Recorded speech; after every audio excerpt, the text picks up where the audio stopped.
लेकिन हम वर्तमान समय में ब्राह्मण किसे माने, क्योंकि वर्तमान समय में हम देख रहे हैं कई लोग मदिरापान भी करते हैं और इस तरह के कृत्य करते हैं कि उनसे हमारा मन विचलित होता है।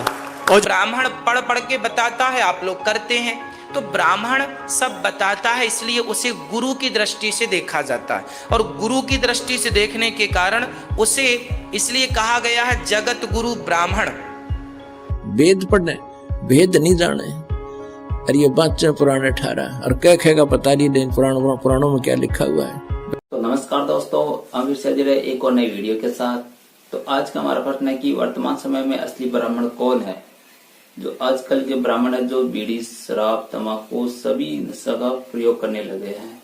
तो आज की आध्यात्मिक ज्ञान चर्चा की बाकी सुदाम सरकार, अनिरुद्धाचार्य जी और संत रामपाल जी महाराज, इन तीनों संतों के विचार जानेंगे आज हम। वर्तमान समय में असली ब्राह्मण कौन है। तो आइए पहले जाते हैं अनिरुद्धाचार्य जी के विचार। प्रथम पूजन अधिकार किसने दिया एवं इतना सम्मान आदर भाव क्यों किया जाता है ब्राह्मणों का। देखो, ब्राह्मण इसलिए सबसे पूजनीय है। जैसे मंदिर बनता है तो मंदिर में तो ईंट सब जगह लगती है, पर देहरी की ईंट में ही लोग अपना माथा टिकाते हैं, जबकि ईंट तो पूरे मंदिर में लगी है। वही ईंट लगी है, उसी भट्टे की ईंट लगी है, उसी कुम्हार की ईंट लगी है।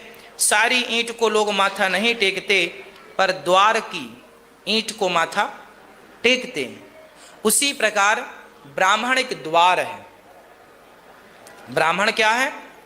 3-4 वर्ण है ब्राह्मण, क्षत्रिय, वैश्य, शूद्र में। ब्राह्मण को सर्वश्रेष्ठ इसलिए माना गया है क्योंकि ब्राह्मण गुरु की भूमिका निभाता है। ब्राह्मण गुरु किसका है? क्षत्रियों का गुरु है।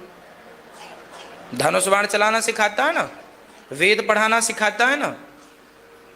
वैश्यों का गुरु है, व्यापार कैसे करना है, व्यापार के सही मायने, सूत्र क्या है, ये ब्राह्मण ही। हमारे वेद पुराणों में सब तो भरा पड़ा है, साइंस भरा पड़ा है। तो ब्राह्मण पढ़ पढ़ के बताता है, आप लोग करते हैं। तो ब्राह्मण सब बताता है, इसलिए उसे गुरु की दृष्टि से देखा जाता है। और गुरु की दृष्टि से देखने के कारण उसे इसलिए कहा गया है जगत गुरु ब्राह्मण। ब्राह्मण गुरु सन्यासी, सन्यासी गुरु अविनाशी। तो ब्राह्मण गुरु के स्थान पर है, इसलिए वह पूज्य है, इसलिए लोग आदर करते हैं। अच्छा, यह अधिकार ईश्वर ने दिया है। ब्राह्मण को यह अधिकार किसने दिया है? भगवान ने दिया। इसलिए भगवान ने ब्राह्मण को मुख से प्रकट किया है ना। तो कहने का तात्पर्य यह हुआ कि सुदामा के चरण भगवान ने धोए। सुदामा ब्राह्मण थे और सुदामा के चरण भगवान ने धोए। तो भगवान भी ब्राह्मणों का आदर करते हैं, भगवान भी ब्राह्मणों के चरण धुलते हैं। भृगु जी ने भगवान की छाती पे लात मार दिया था। भृगु जी ब्राह्मण थे, उन्होंने लात मार दिया। आज भी भगवान को आपने लड्डू गोपाल जी को देखा होगा, पांव का चिन्ह अंकित होता है, लात मार दिया था। ब्राह्मण ऐसे होते हैं कि ब्राह्मण को भगवान भी आदर करते हैं, भगवान भी पूजनीय मानते हैं, वंदनीय मानते हैं।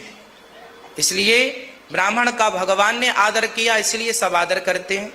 भगवान तो सबका ही आदर करते हैं, पर पांव भगवान ने ब्राह्मण के धोए। सुदामा जी के शुद्ध ब्राह्मण पूजनीय माना जाता है, वंदनीय माना जाता है। और अब जानते हैं बागेश्वर धाम सरकार के विचार। महाराज जी, आपने जैसे ब्राह्मण की व्याख्या की थी और सभी लोग सम्मान करते हैं, सम्मान करना चाहिए। लेकिन हम वर्तमान समय में ब्राह्मण किसे माने, क्योंकि वर्तमान समय में हम देख रहे हैं कई लोग मदिरापान भी करते हैं और इस तरह के कृत्य करते हैं कि उनसे हमारा मन विचलित होता है। और जो पूजा पद्धति है उसको भी उस तरीके से नहीं करते जो ब्राह्मण को करनी चाहिए। तो हम ब्राह्मण किसे माने, हमारे यहाँ समाधान कीजिए। वाह, सुनिए। ब्रह्म जानेति ब्राह्मणः, जो ब्रह्म की चर्चा करता हो, ब्रह्म को जानने की जिज्ञासा रखता हो, मस्तक पर तिलक रखता हो, शिखा चोटी बंधन हो, यज्ञोपवीत का धारण करता हो, कर्म कांड करता हो, भगवत भक्ति करता हो, कर्म कांड ना भी करता हो, अगर वो यज्ञोपवीत धारण करता, तिलक लगाता, शिखा रखता है, ब्रह्म की चर्चा करता है, उसे ही ब्राह्मण कहा जाता है। और अब जानते हैं संत रामपाल जी महाराज के विचार। ये शास्त्र झूठे नहीं है, झूठे तो वो हैं जिन्होंने ये समझा नहीं, इनकी समझ में नहीं आया। ये पढ़ते रहे, रट्टा लगाते रहे, घोट लेते संस्कृत को, और अशिक्षित व्यक्तियों के बीच में बैठ के दो विद्वान शास्त्रार्थ किया करते थे। और जिसने संस्कृत ज्यादा बोल दी, श्रोताओं के हाथ में डिसीजन होता था। जो कुछ भी नहीं समझ रहे थे वो बोल क्या रहे। एक समय कोई सुप्रसिद्ध विद्वान किसी नगर में कथा कर रहा था, प्रवचन किया करता था। आसपास के क्षेत्र में सुप्रसिद्ध था, और ये कहा करते थे कि ऐसा विद्वान वेदों और गीता का, पुराणों का देखा ना सुना, उसकी दंत कथा इतनी होगी। एक अशिक्षित यात्री जा रहा था अपने किसी गंतव्य प्लेस स्थान की तरफ किसी काम से। रास्ते में देखा कि सत्संग चल रहा है, कथा हो रही है, महात्मा कोई कथा कर रहा है। उसके बारे में पूछा तो बताया कि बड़े प्रसिद्ध, बड़े पहुंचे हुए महापुरुष हैं, बड़े विद्वान हैं गीता, वेदों और पुराणों के। उसने सोचा ले 10-20 मिनट, आधा घंटा सुन लेता हूं, फिर सफर कर लूंगा। वो बैठ गया सुनने के लिए। अब जब तक वो वहां बैठा रहा तब तक वो केवल संस्कृत ही बोलता रहा। अब उस श्रद्धालु ने सोचा कि आध घंटा हो गया, मैंने आगे सफर भी करना है, चलता हूं, बहुत सत्संग सुन लिया। वो जा रहा था, रास्ते में कोई गवाला था। उसने पूछा कि कहां से आए हो यात्री, कहां जा रहे हो? उस यात्री ने बताया कि मैं ऐसे ऐसे इस गांव को जा रहा हूं और इधर से आया हूं। तो उस गवाले ने कहा कि रास्ते यहां इस नगर में एक सौभाग्य आपका, आपको ये अमृत ज्ञान सुनने को और देखने को मिल रहा है। ये छठा स्कंद संक्षिप्त देवी भागवत 414 पृष्ठ पे। जन्मेजय ने पूछा, महाभाग किस युग में कैसा धर्म का स्वरूप है, इस संपूर्ण विषय को विशेष रूप से बताने की कृपा कीजिए। व्यास जी बोले, राजन यह निश्चय है कि सतयुग में ब्राह्मण वेद के पूर्ण विद्वान थे। देखिए व्यास जी कह रहे हैं कि सतयुग में ब्राह्मण वेद के पूर्ण विद्वान थे, और उनके द्वारा निरंतर भगवती जगदम्बा यानी देवी का, दुर्गा की आराधना होती थी। भगवती का दर्शन करने के लिए उनका मन सदा ललायित रहता था। प्रत्येक गांव में शक्ति का मंदिर उद्घाटन हो, इस विषय की उनके मन में बड़ी उत्सुकता रहती थी। देवी की पूजा करा करते, वेद के विद्वान है तेरा गजब है।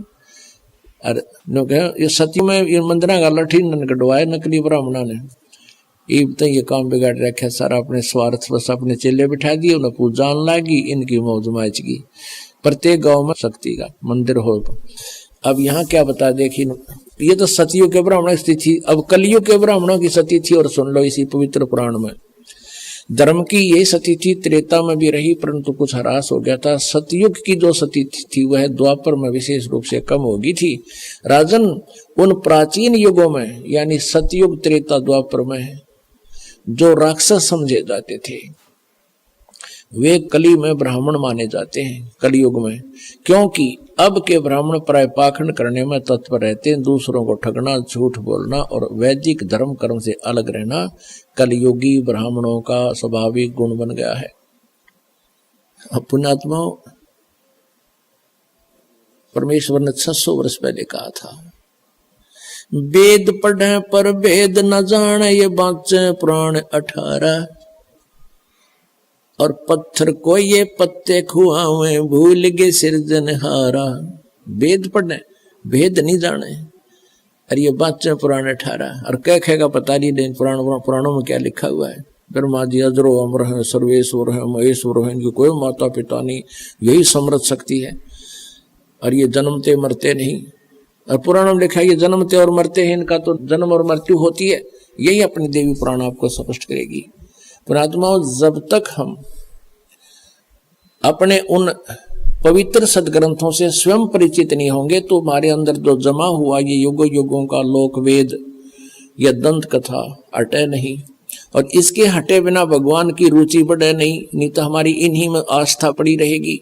तो दास का उद्देश्य यही है कि आपको रूबरू करा दूं ताकि आप प्रत्यक्ष प्रमाण देखकर भगवान को पहचान सके और ज्ञान समझ सके। और ज्ञान समझ में आ गया फिर तो ये परमात्मा की महिमा बच्चा बच्चा गाया करेगा। और कोई भी नो कहेगा कबीर इज गॉड, अब तेनों का छोड़ किसने कबीर गॉड बना दिया, देख लो भाई सुन लो, ये उस कबीर दानक ना भगवान बतावे। यानी 1000 लाख करोड़ आदमी ये कहने वाले मिलेंगे। और फिर क्या होगा, एक भी विरोध करनिया नहीं होगा, वो न्यू कहेंगे कि हाँ भाई भगवान कबीर इज गॉड। भाई कबीर तो परमात्मा थे, यही पूर्ण ब्रह्म थे। तो उस स्थिति में आने के बाद फिर हम केवल आप जी को परमात्मा के वो ज्ञान महिमा कोड वर्डों में भी सुनावांगे तो भी समझ में आवेगी आपके, और आनंद और अधिक होगा। तो उसके लिए ये खेत तैयार किया जा रहा है, ये फील्ड तैयार किया जा रहा है, सदग्रंथों को रूबरू किया जा रहा है।